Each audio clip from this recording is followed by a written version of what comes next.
Lon Po Po, a Red Riding Hood story from China, written by Ed Young. To all the wolves of the world, for lending their good name as a tangible symbol for our darkness.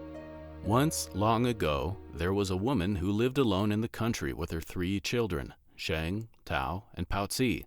On the day of their grandmother's birthday, the good mother set off to see her, leaving the 3 children at home. Before she left, she said, "Be good while I am away, my heart-loving children. I will not return tonight. Remember to close the door tight at sunset and latch it well." But an old wolf lived nearby and saw the good mother leave. At dusk, disguised as an old woman, he came up to the house of the children and knocked on the door twice. Bang! Bang! Sheng, who was the eldest, said through the latched door, "Who is it?" "My little jewels," said the wolf. "This is your grandmother, your Po Po." "Po Po," Sheng said. "Our mother has gone to visit you." The wolf acted surprised. "To visit me? I have not met her along the way. She must have taken a different route." "Po Po," Sheng said. "How is it that you come so late?" The wolf answered, "The journey is long, my children, and the day is short."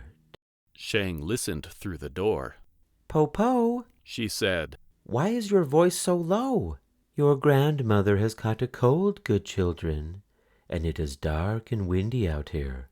Quickly, open up and let your Po Po come in." The cunning wolf said. Tao and Paozi could not wait. One unlatched the door and the other opened it. They shouted, "Po Po, Po Po, come in." At the moment he entered the door, the wolf blew out the candle. "Po Po," Sheng asked. "Why did you blow out the candle? The room is now dark." The wolf did not answer. Tao and Paozi rushed to their Po Po and wished to be hugged. The old wolf held Tao. "Good child, you are so plump." He embraced Paozi. "Good child, you have grown to be so sweet." Soon the old wolf pretended to be sleepy. He yawned. "All the chicks are in the coop," he said. "Po Po is sleepy too." When he climbed into the big bed, Paozi climbed in at one end with the wolf, and Sheng and Tao climbed in at the other. But when Sheng stretched, she touched the wolf's tail. "Po Po, Po Po, your foot has a bush on it." "Po Po has brought hemp strings to weave you a basket," the wolf said. Sheng touched grandmother's sharp claws. "Po Po, Po Po, your hand has thorns on it." "Po Po has brought an awl to make shoes for you," the wolf said. At once, Sheng lit the light and the wolf blew it out again. But Sheng had seen the wolf's hairy face. "Po Po, Po Po," she said, for she was not only the eldest, she was the most clever. "You must be hungry. Have you eaten ginkgo nuts?" "What is ginkgo?" the wolf asked. "Ginkgo is soft and tender, like the skin of a baby. One taste and you will live forever," Sheng said. "And the nuts grow on the top of the tree just outside the door." The wolf gave a sigh. "Oh dear, Po Po is old. Her bones have become brittle. No longer can she climb trees."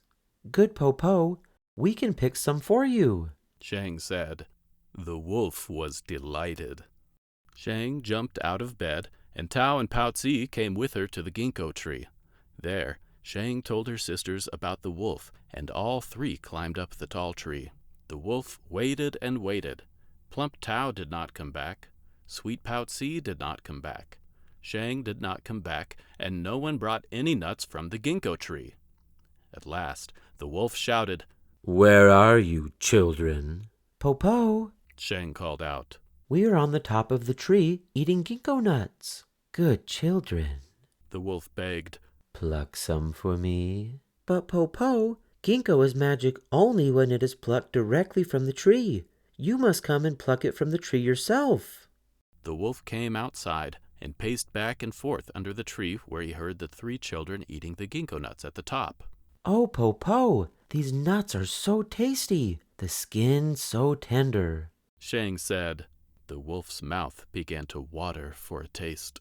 Finally, Shang, the eldest and most clever child, said, Po Po, Po Po, I have a plan. At the door there is a big basket. Behind it is a rope. Tie the rope to the basket, sit in the basket, and throw the other end to me. I can pull you up. The wolf was overjoyed and fetched the basket and the rope, then threw one end of the rope to the top of the tree.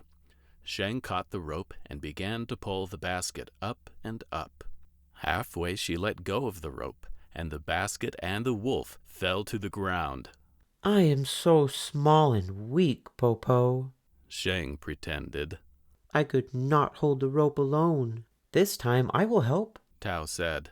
Let us do it again.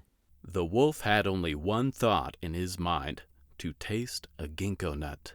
He climbed into the basket again. Now Shang and Tao pulled the rope on the basket together, higher and higher. Again they let go, and again the wolf tumbled down, down, and bumped his head. The wolf was furious. He growled and cursed. We could not hold the rope, Po Po, Shang said. but only one ginkgo nut, and you will be well again. I shall give a hand to my sisters this time. Poutsy, the youngest, said. This time we shall not fail.